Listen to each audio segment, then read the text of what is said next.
Talk about the Great Muta, okay? So you've worked the Great Muta. Yep. Let's discuss this. Love the Great Muta is one of my favorite wrestlers of all time. You've been in the ring with him. Talk to me.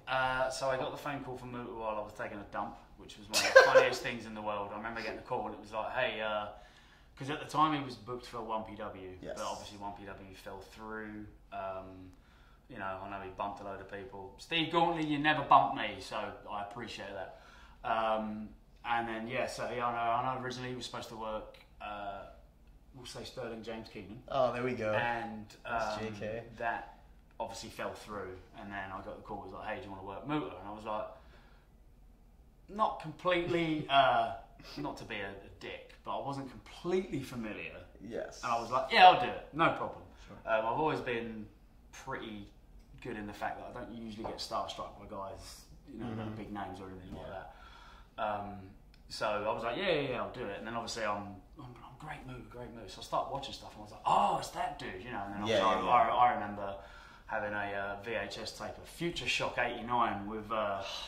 Yes, they had the four in the matches. Yes, it was Flair, it was Luger, it was Sting, and Flair, it was Sting, and obviously that was when I first saw Muta. And Muta went 0-4 in that, or 0-3, which pissed me off. How dare you? It wasn't Dusty booking, we'll say that, but I was really upset. And I went home to a wrestling scene that had transformed, and I mean transformed. You know, when I left, it was business was good. You know, there were certain places that they were drawing good numbers and stuff like that. But then when I got home, I'm like, what the fuck happened here? Just everything exploded, you know. You got Rev Pro, Progress, PCW, ICW in Scotland, Southside. And they're drawing like 900 to 1,000 people on like a bad day. So I'm like, what happened? Yeah. Couldn't believe it. And I'm like, well, you know, and even like the lesser known promotions are drawing like 600-700 people.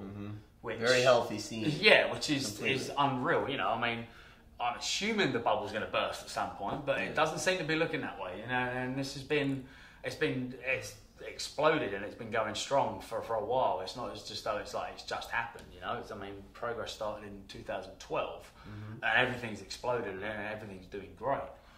So I go home to that and I'm like, what the fuck has happened here? Like, I couldn't believe it. You know, like when I left, there was houses of like 100, 150, 200, you know, not bad. Yeah.